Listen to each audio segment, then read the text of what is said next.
वज़ीर दाखिला और उसके फाशिस्ट इंतज़ामिया चलाने वाले जिन्होंने बातचीत नहीं की, पुरअमन धरने वालों को, उनके पास कुछ भी नहीं था, उन्हें कत्ल किया और फिर धमकियां देने लगे। ये पीपल्स पार्टी की हुकूमत, पीपल्स पार्टी वालों के लिए, बिलावल भुट्टो के लिए ये एक लम्हा फिक्रिया होना चाहिए कि आपने अपने चेहरे पर बेगुनाहों के खून को मला है और आप इससे पीछे नहीं छुड़ा सकोगे। और हम बाकायदा इस खूनखाई करेंगे, हम कोर्ट में जाएंगे, हम नहीं छोड़ेंगे इन बेगुनाहों के खून को और जिन्हें जख्मी किया गया है। मैं जो लोग उस अजीज़ को, शबी हैदर जैदी जो बेगुनाह मारा गया, मजलूमों की हमायत में घर से आया था, 3 बच्चों का बाप था, उसके घर वालों को तसलियत और ताज़ियत पेश करता हूँ, उसकी मग़फ़िरत की दुआ करता हूँ। जो ज़ख्मी हैं उनकी शफ़ायाबी की दुआ करता हूँ। और इसी तरह से तमाम शख्सियात का, उलमा का, मुसलमान, गैर मुसलमान, हमारे अहले सुन्नत उलमा भाई और इसी तरह से अक़लियतें और इसी ह्यूमन राइट्स की जो तंजीमें हैं उनका शुक्रिया अदा करता हूँ। इसी तरह से मीडिया का शुक्रिया अदा करता हूँ जिन्होंने हमारी आवाज़ को दुनिया तक पहुँचाया, इन बहरे हुक्मरानों तक पहुँचाया ताकि ये सुने पाकिस्तान खल के खुदा क्या कह रही है। आप यकीन कर लें कितना मुश्किल है ये वक्त कि न्यू ईयर नाइट में इन लोगों ने कराची में, चूंकि जश्न होना चाहिए ना न्यू ईयर नाइट का, लिहाजा जश्न किससे मनाया गया? बेगुनाहों के खून से मनाया गया। कालक मली इन्होंने अपने मुंह के ऊपर, इसका जवाब देना पड़ेगा इनको। लिहाजा मैंने पहले भी कहा, बिलावल भुट्टो साहब इसकी तहकीकात कराएं, नहीं तो हम बाकायदा कोर्ट में जाएंगे, FIR कटवाएंगे अगर वो इकदाम नहीं करते तो। ये जहन में रख लें, हम इससे कभी भी पीछे नहीं हटेंगे इंशाअल्लाह अज़ीज़। लिहाजा इस वक्त आपको पता है कि जब वहाँ पर दस्तखत हो गए हैं, वहाँ पर कोहाट में दोनों अफ्रीकैन ने साइन कर दिए हैं और शुक्र खुदा है, अल्लाह का शुक्र है कि ये मरहला तय हुआ। अब इस पर इम्प्लीमेंटेशन के लिए बाल हुकूमत के कोर्ट में है, इन्होंने इम्प्लीमेंट करना है।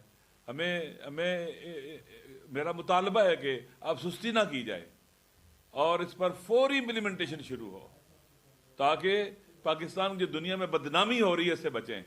पहले ही पाकिस्तान के ह्यूमन राइट्स के हवाले से बहुत बुरा हाल है, दुनिया में बदनाम है, और फिर अपने लोगों को सीज में कर देना और मशरूत कर देना कि तुम्हारे रास्ते तब खोलेंगे जब तुम वायदा करो।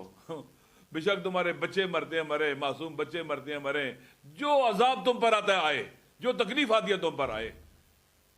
लिहाजा ये एक मुजरिमाना सोच थी जिसके नतीजे में ये हुआ है। ये भी जवाब दें सारे के सारे। इम्प्लीमेंटेशन का मरहला है, इसमें अब कोताही नहीं होनी चाहिए। लिहाजा मैं, जो कि आपने सुन लिया होगा कि वहाँ जरगे के जो वहाँ पर मौजूद है उन्होंने भी शुक्रिया अदा किया पूरे पाकिस्तान के सब लोगों का, हर एक का, उलमा का, शख्सियात का। आप यकीन कर लें, खुद सोचें कि यूरोप के अंदर इस वक्त सर्दी है, वहाँ लोग धरनों में बैठे हुए थे, एहतजाजात कर रहे थे। पूरे यूरोप में, अमेरिका में, यूनाइटेड नेशन के सामने एहतजाज किए लोगों ने।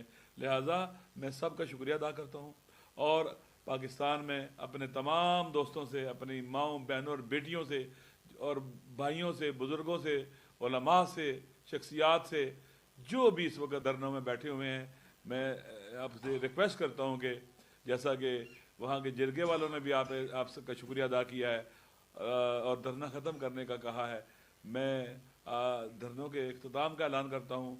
इसमें मैं उनका भी शुक्रिया अदा करता हूँ जो कुरम एजेंसी के, कुरम ज़िले के अंदर है, अंजुमन हुसैनिया है, अंजुमन तहरीक हुसैनी है, और इसी तरह से वहाँ की जो बाकी इदारे हैं, कोर कमेटी है धरने की, और अनवर फेडरेशन है, वेलफेयर ट्रस्ट है, अनवर कमेटी, बाकी सारे जितने भी हैं, जो वहाँ लोग हैं वो भी सारे पूरे पाकिस्तान के मजलूमों के हक़ में बैठने वाले इन बेदार मग़ज़ इंसानों का शुक्रिया अदा करते हैं। मुझे उम्मीद है कि आप सब पुरअमन तरीके से अपने घरों को तशरीफ़ ले जाएंगे। ये सारे का सारा मतलब आपकी इबादत था। अल्लाह ताला आपका हामी और नासिर हो। वस्सलामु अलैकुम वरहमतुल्लाहि वबरकातुहू। अच्छा, आज ये जो धरने के कराची में भी धरना खत्म हो जाएगा या वो यहाँ तक जारी रहेगा? देखें, इस वक्त जैसा कि कुरम के जो एल्डर्स हैं और जो जिरगा था, उन्होंने साइन करने के बाद अपना वीडियो पैगाम भी दिया और टेलीफोनिक बात मेरी कुरम के ज़िले वहाँ पर पड़ाचनार में भी हुई।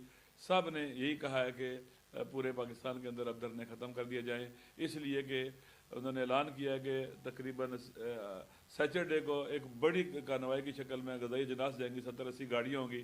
وہ بھی اس لیے کہ شاید 2 دنوں میں تیاری کے لگیں گے. 70-80 گاڑیوں پر جو سامان ہے وہ لے جایا جائے گا. اسی طرح سے پھر راستوں کو پرامن کرنے کے لیے فوری طور پر چوکیاں بنائی جائیں گی. 400 کے قریب افراد پر نئی پولیس بھرتی کی جائے گی، جس میں وہاں پر ریٹائرڈ کمانڈوز ہیں اور اس طرح کے لوگ جو اچھے ویل ٹرینڈ لوگ ہیں ان کو بھرتی کیا جائے گا تاکہ راستے کو پرامن رکھا جا سکے. اور اس طرح کے دیگر جو اپیکس کمیٹی کے اندر فیصلے ہوئے ہیں، مجھے امید ہے کہ ان پر عمل ہوگا، بھرپور عمل ہوگا اور امپلیمنٹیشن میں کسی قسم کی کوتاہی نہیں ہوگی. صاحب آپ نے ایک بات کہی کہ ان کو مجبور کیا گیا کہ آپ کے راستے تب کھلیں گے جب معاہدے پر دستخط کریں گے. تو مجبوری کے کیے گئے معاہدے جو ہے وہ سرے چڑھتے ہیں، اور اس سے پہلے مری معاہدہ ہوا تھا اسی پارا چناب کے حوالے سے. اتنے لوگوں کا خون پہلے گیا، اتنے کا اب گیا، دونوں طرف سے گیا، لیکن اس کا ذمہ دار کس کو گردانا جائے؟ کیوں آخر آئے؟ اس کی کیا گارنٹی ہے کہ پھر عمل درآمد ہوگا؟ کل ہم پھر اسی بات کو نہیں رو رہے ہوں گے.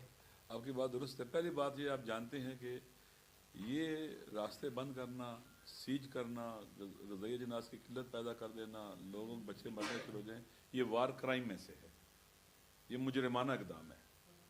لہذا جس نے بھی سوچا، طے کیا، آپ کو معلوم ہے سارے ادارے مربوط تھے. آپ کے نہیں کہا، پرائم منسٹر نے کہا راستے کھولو، وزیر اعلیٰ نے نہیں کہا راستے کھولو، اسی طرح سے ہمارے سیکورٹی کے اداروں نے کہا نہیں کہا راستے کھولو. یہ سارے کے سارے جواب دہ ہیں. تو پہلے جو معاہدے ہوئے ہیں عمل نہیں ہوا ہے، اسی لیے لوگوں کے شکوک و شبہات ہیں. اسی لیے میرے خیال میں کورم کے اندر لوگ بیٹھے رہیں گے جب تک یہ سلسلہ آگے نہیں بڑھے گا. تو ہمارا